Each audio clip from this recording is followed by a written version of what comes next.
Okay, you're on. No, it's fine. Jim, will you just give me your title again as far as this project is concerned? Yeah, it's Jim Jontry, project manager for the Mark Twain Transmission Project. Okay, so we're in Kirksville. Today is Wednesday the 17th. You guys are talking to members of the media just about the next steps now that the Public Service Commission. Can you just talk to me really quick about what's just happened with the Public Service Commission? Yeah, so the Public Service Commission approved our application for the Certificate of Convenience and Necessity. So essentially approving the project to move forward and to be constructed. And so what does that mean as far as like the project? Like all of the roadblocks are now out of the way? So essentially the approvals part of it, the regulatory part of it, those are completed. So when we got the county approvals and all of that, we then took those approvals to the Public Service Commission.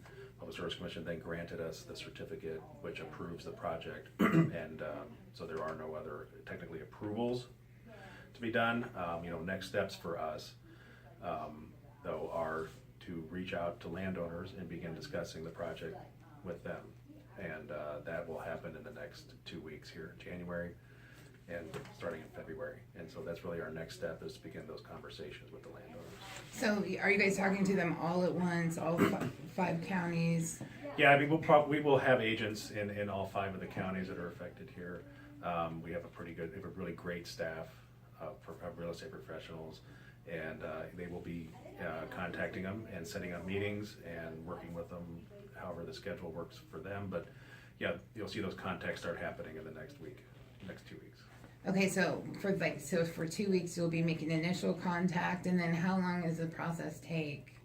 It all depends on the individual negotiation. So ideally, we can explain it very easily and it goes relatively quickly. But this is a complicated project, complicated process. We want landowners to take their time with it. Again, the staff that we have here is a great staff. They do a great job of explaining these things, but they are complicated issues and it does affect their land, and so we want them to understand that. Okay, and what exactly is happening? You guys are purchasing an easement from landowners. ATXI, Ameren Transmission Company of Illinois, will get an easement addressing the new facilities that are going to be installed on top of the existing easements. So basically kind of buying a strip of land just where the power line is. So the landowner maintains the ownership of the land. We are getting an easement that allows us to use the land for the purposes of installing the transmission line and operating it. Okay. So it's kind of a nuance, but yeah, the landowner maintains ownership. We get an easement that allows us to use it. But again, this is on existing right-of-way. Right, these are all existing right-of-ways. So, we have a couple partners here in this project now with Ameren Missouri and especially Northeast Power Electric Cooperative. So we're using their existing easements. 100%? Nearly 100%. It's just a scooch under 100% because there's a couple locations where we didn't have opportunities to locate our facilities with an existing right-of-way, but it is as close to 100% as I've seen on a transmission line. So, it's a really great project in that regard. So when the landowners see that, they're seeing essentially that we're putting our facilities right very nearly where the existing facilities are. And in the case of like Northeast Power, our easement goes right on top of their easement, and they've got 150 feet and we got 150 feet. So it's essentially just be the same. More or less, yeah, kind of. So. Okay. So once you get the landowners squared away as far as whatever contracts need to be worked up with them, what's after that? Construction is the next thing. There are studies that we need to do. So, surveying, environmental studies, cultural resources studies on each parcel that we have access to will have to be done. Construction will start as soon as May of this year in locations where we can. We have to build also the substation here in Kirksville, so that construction will start in May. With this project being the way it is now, it's the construction and I guess scheduling or staging of everything is now really complex because of the fact that all of the right-of-way is occupied by existing transmission lines. So we have to be able to work around those safely and in a way that maintains the reliability before we can really make construction. Oh, the lines that are already there. That's right. So now, we That's kinda, interesting. I haven't thought about that before. Yeah, so we went from, it was always a complicated construction project, but we've really make it much more complicated by having the existing lines we have to work around now. So Okay, that's going to be interesting because It's- it's right there on the same right of way. So how does that work? You'll build the whole thing before you before you turn on the northeast power line, or? So I mean, that's really what we're working through right now. So I mean, we're trying to figure out the way to coordinate each section of line in a way that construction can occur and reliability is not affected for each customer that's out there, because these substations are extremely important to the system and the distribution customers. But at the end of all of this, what we really like is that the reliability of this whole system as we rebuild it is going to be greatly improved, and it won't in the future have these kind of limitations that we have now to work around. So during the build, will you be building the substations and the lines at the same time, or does one come before the other?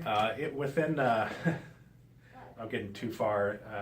This could take a long time. If I started really talking about all the intricate details, and some of it I maybe can't talk about too much, because this is transmission infrastructure, and it is sometimes the information is a little sensitive, so I try to be a little bit careful there. However, the substation for Zachary substation, we can build that. We have the property. We can start building that, get that thing going and in service as quickly as we can. So that construction kind of flows relatively easily. The transmission lines are outage dependent on when we'll be able to take those lines out to work them. So we can't, I'm trying to see if I can say this correctly. We have to be able to ensure that the transmission system up here maintains reliability that it's always had while we're doing our construction. So that means that kind of like, to your point, you can't sort of take a piece out for however long you want to and take your time building it. It's going to be very tight schedules and very tight coordination amongst the different partners here to make sure that the outage schedule is good and that the customers maintain the reliability. Okay, what is an outage schedule? An outage schedule would be what we agree to with our partners. The transmission system as a whole is looked at to make sure that we're not affecting reliability with anything adjacent. So it's really about planning around loading and timing of the things. So summer peaking conditions or winter peaking conditions are taken into account. It's a really kind of complex Rubik's Cube of things that has to happen. So that is really the main difference. That's really between complex. It's really the main difference between what happened. Our original project was a greenfield project. This is not. So it's just the execution just becomes that. But we're a very good company, very good construction company. We've done a lot of these types of projects, maybe not of this magnitude, but it is still something that we can do and accomplish. And looking So forward isn't to it, just to explain, isn't it just, we have to coordinate, like, here's the new system, it's not hooked up. Here's the old system, it's hooked up, so it's a matter of flipping the switch, take this one down, put this one up, more or less? Kind of, Like, I and don't it know. has to happen pretty quickly, and, I struggle with doing the 10,000 foot view of it because Okay. it's all the details about all of that stuff is extremely important. And I gotcha. so I was just trying to break it down. I know, I struggle with breaking it down a little bit because it is just that sort of intricate, but sorry. Okay. I digressed. That's okay. Okay, so I get that. It's going to be a very complex build. Right. It's going to hopefully start around May. Right. And then how long does the build last? So our in-service date is December of 2019. Okay, that's what That I is the thought. goal we are looking for. And what does that mean in service date? Because the way it's explained, it's like not like you're going to have like flick a switch and it'll be on. No. It'll be like in process of turning No, things yeah. on as you go. We'll be putting things in and out and turning things on as we go. But the overall completion of the project and service, delivering the benefits, is December of 2019. Okay, so also about the build, like how is that going to work? Will you start in different, like, will you start do one county at a time? Will you start in different locations, like all over the place, as the property becomes available? It will depend. Some of it's kind of to be determined. To your point, some of it may be determined by where we have the availability to build it. We need right of way and we need clearance to do the build in those locations. We don't have it. Maybe that dictates more, but those things can change and our plans may be altered. We maybe want to build here, but hey, land's available here. you may go build there. It's really gonna be a really fluid kind of thing going forward. But, you know, the big thing is we will communicate those types of things, the schedule, when we'll be doing stuff, when we'll be building things, when we'll be on property. We communicate all of that to the landowners and to our partners, Northeast Power in Cameron, Missouri. So that information will generally be available to them and the landowners, so they are aware when we're planning to build. It won't be, I guess, it's in the sense that when we've got something, we're gonna go do something. We are gonna communicate to somebody, particularly the landowners, that we're going to be out there doing the activities we're going to do, so. And then in like instances where like county roads are concerned, and you know the rural areas, like if they're going to be blocked or closed or something of that nature, how will you inform the public?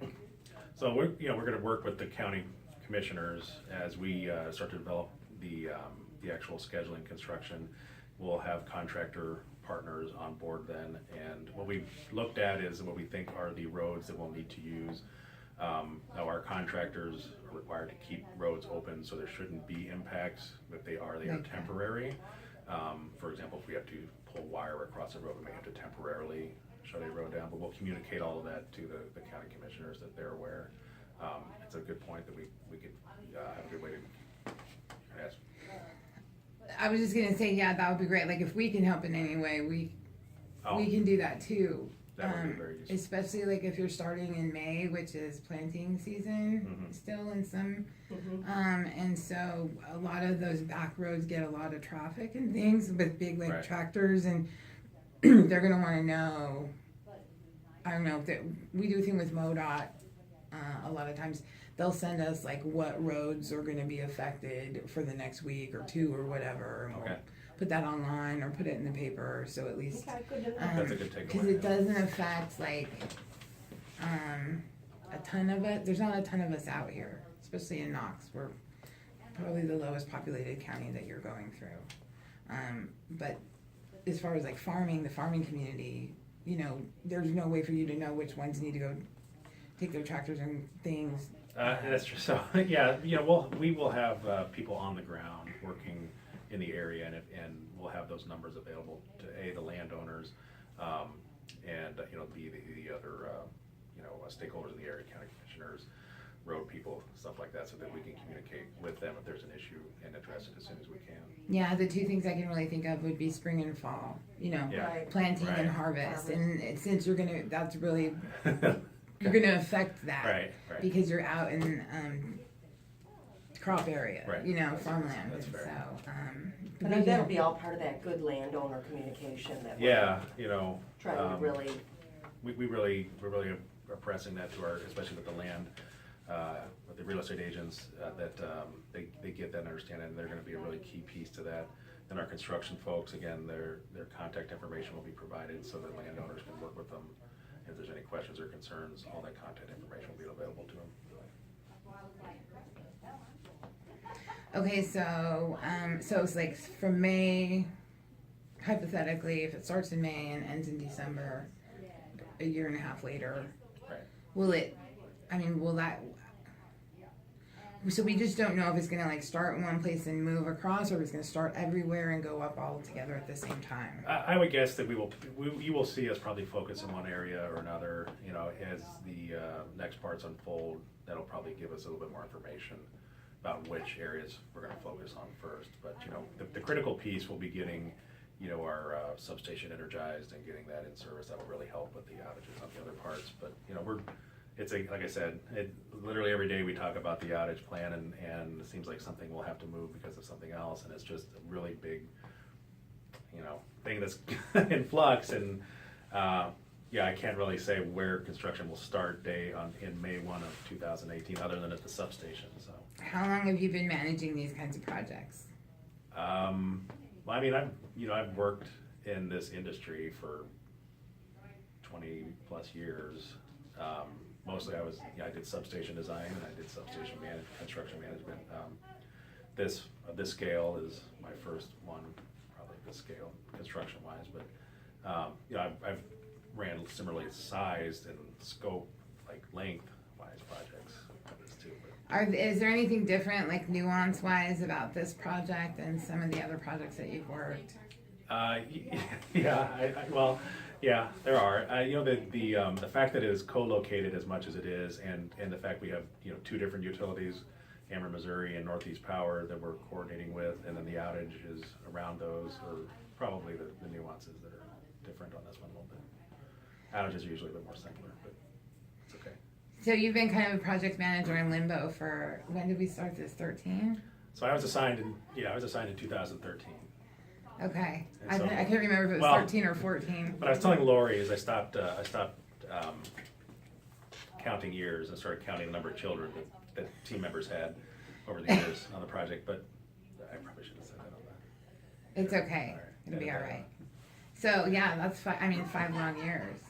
Right, It's been 5 years. I didn't really think about that until right. just now. Okay, is there anything that I'm missing that you think, you know, our readers or our viewers should, you want them to know about this project, or what to expect? Yeah, I think the big, you know, I'm going to go back to the need of the project. I mean, this project is needed, and the reasons were the reliability it brings, you know, the access to renewable energies, all of those things, those benefits we had before, the same benefits. It's really fundamentally the same project. We do have these other partners now that are helping us, but it's fundamentally the same project, delivers the same benefits. You know, if there's questions about the next steps, and you want to go look at the website, that's marktwaintransmission.com. We update that. We have updated that, right? I'm looking at Lori. So we have updated that. They can go there. We can and put out a contact link us. with the video too. Can do that, and then the next steps will be, you know, landowners should be getting contacted by us in the near future, and we look forward to working with them, really. I mean, I really am excited about that part of it, so. Okay, very good. I can't think of anything else. I think we're good. All right, I'm gonna shut it down.